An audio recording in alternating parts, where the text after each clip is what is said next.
7.5.2 is the second section in chapter 5, and it sort of piggybacks on the idea of ratios. 7.5.2 is about rates and unit rates. So let's go ahead and get into it with the definition of a rate. So a rate is a specific type of ratio. It's a comparison of two quantities, but the difference in a rate is that a rate is a ratio of quantities that have different units. So far we've generally been working with ratios that have the same units. So, people to people, or, cups to cups, or something like that. But a ratio that's a rate will have different units that typically are measuring different things, but it's a lot like a ratio. Then a unit rate is a lot like a value of a ratio. So a unit rate, to find a unit rate, and we'll practice this on the next couple slides, tells us the quantity. It compares the quantity of one unit to another quantity.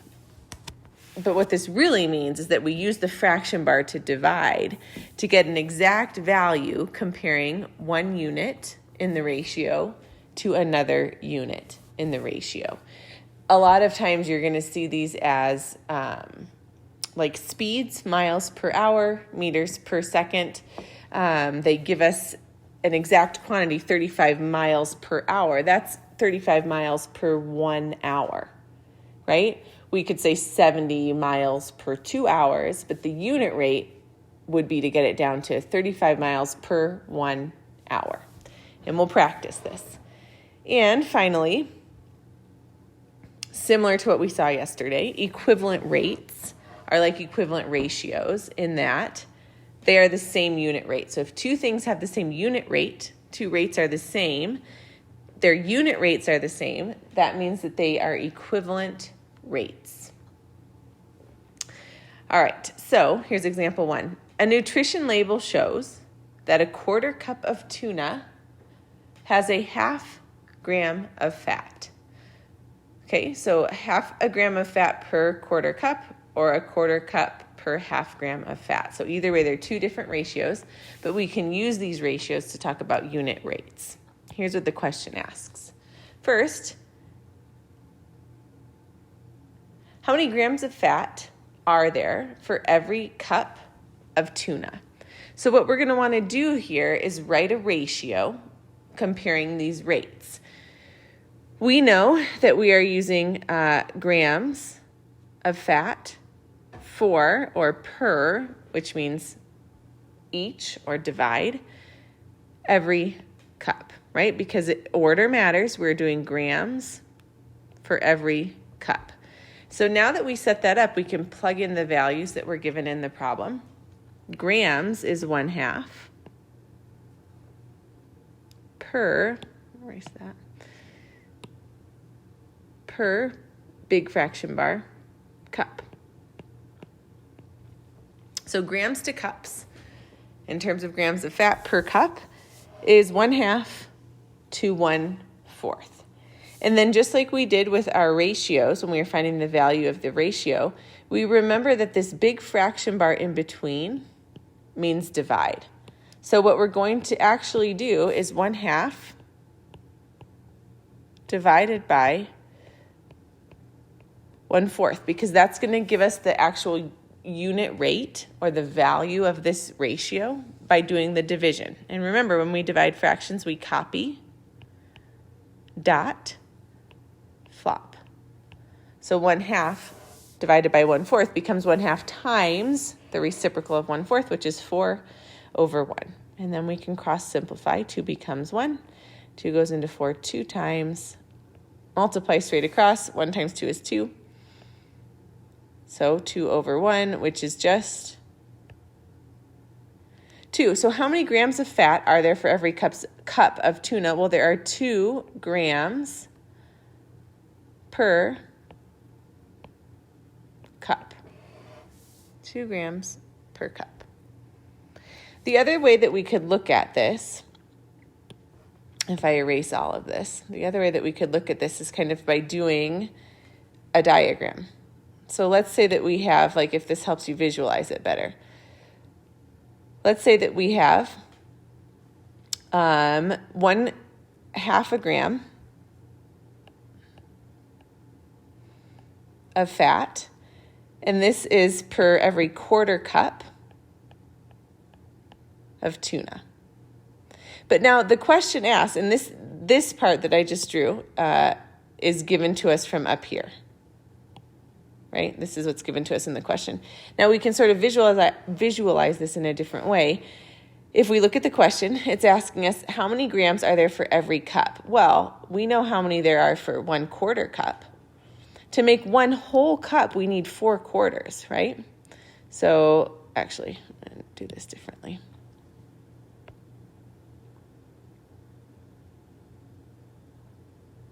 I don't want to do that. Never mind. Okay, I'm going to take this 1/2 gram little square here. Okay, and we know that each of these little squares that represents a 1/4 cup has a 1/2 gram of fat in it.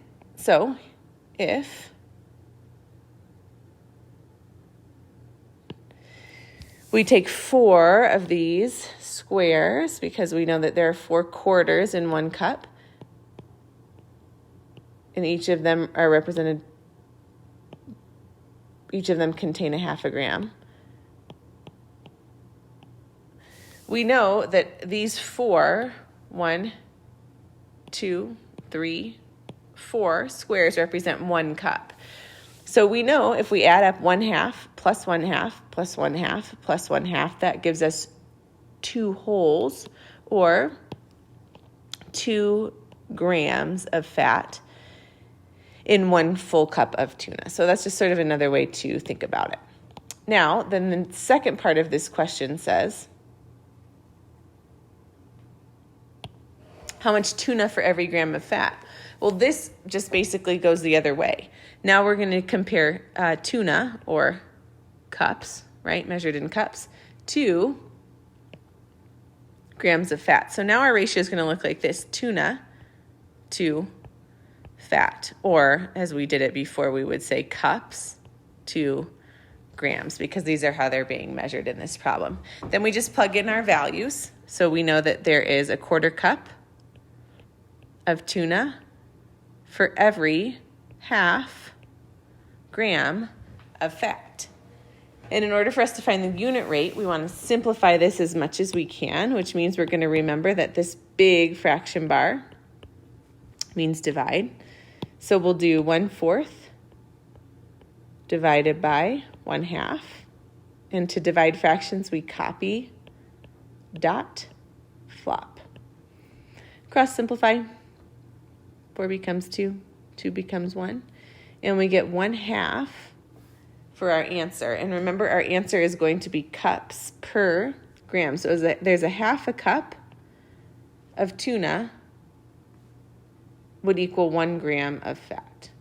So just making sure, again, like we've talked about, order matters, and we want to simplify that unit rate, or simplify and get the value of the ratio. It's doing the same thing for each.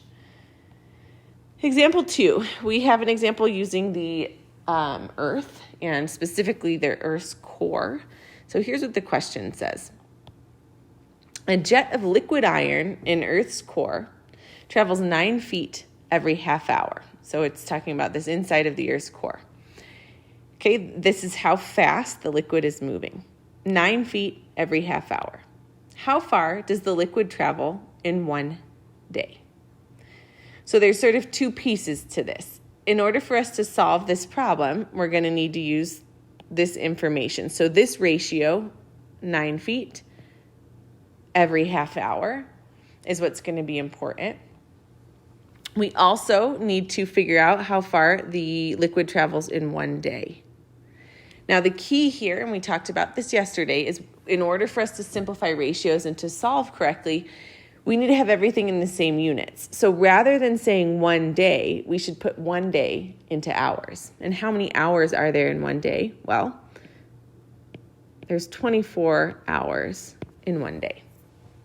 So here's what we're going to do. Let's look at our ratio or our rate. We have 9 feet per half hour, right?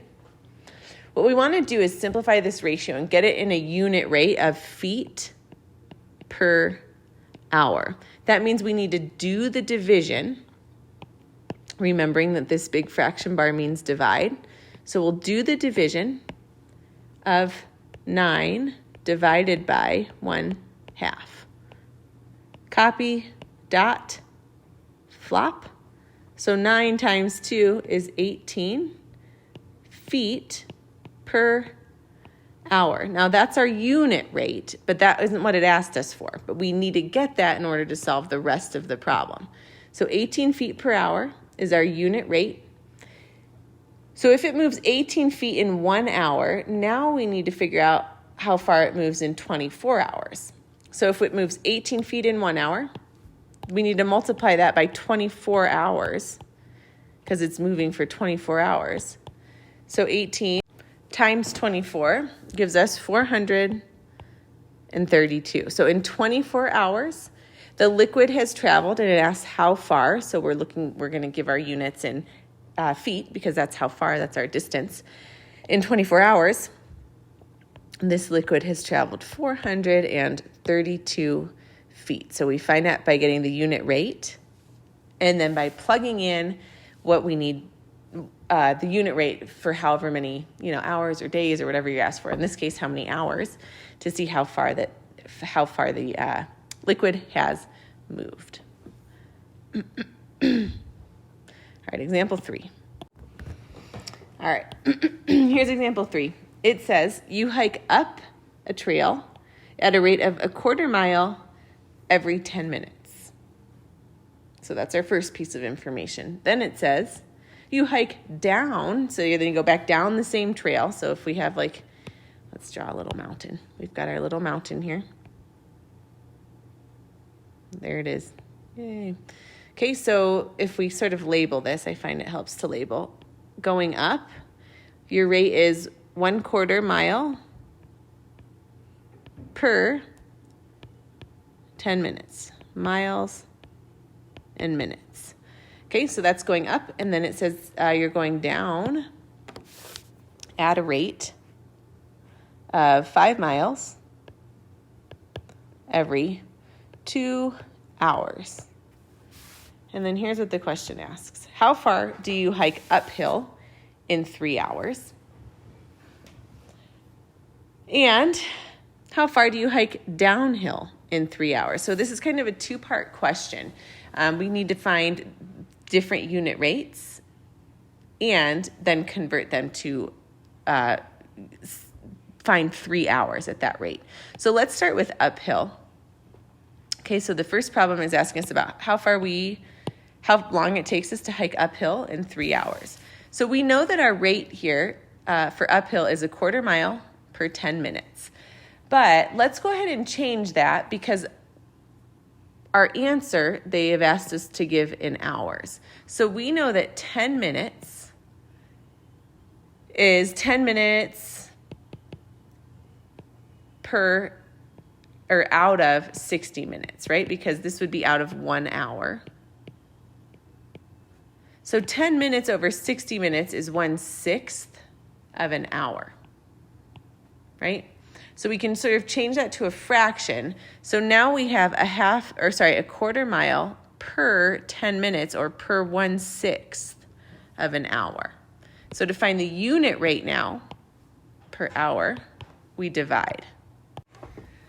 So remember that the big fraction bar means divide. So we need to divide 1/4 divided by 1/6.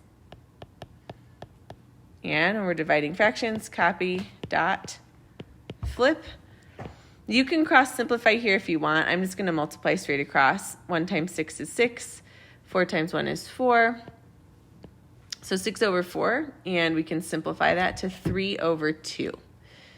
Okay, So that's in 1 hour. You are hiking. That's our unit rate. You're hiking 3/2 miles per hour. Or if we change this to a decimal, it might be easier. 1.5 miles per hour. But that's not what it asks us. It doesn't ask us per 1 hour. It asks us in 3 hours. So we need to take this unit rate of 1.5 miles per hour and multiply it by 3 hours. Okay, so 1.5 times 3 gives us a total distance of, I'm running out of space here, 4.5 miles in 3 hours. And that's our final answer because that's what it's asking us. How far did we hike uphill in 3 hours? So by using the unit rate, finding how far we hiked in 1 hour, and then multiplying that by 3 gives us our total distance for 3 hours. Okay, and then the second question asks, how far do you hike downhill in 3 hours? So now we're going to use our given rate of hiking downhill. And this one said we were going 5 miles per 2 hours. So this is already in miles per hour. We just need to simplify it to a unit rate. And so we remember that the big division bar means, the big fraction bar means divide. So this is 5 divided by 2. And if we get this into a decimal form, this is 2.5 miles per hour. So your rate going downhill is faster, right?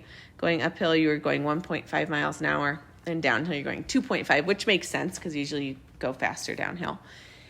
And then it asks, how far do you go in 3 hours? So again, this unit rate, 2.5 miles per hour, that's per 1 hour. We'll multiply that by 3, so times 3, to get our total distance walked in 3 hours downhill. So 7.5 miles. All right, so downhill you walk 7.5 miles. And you could say the end. The end.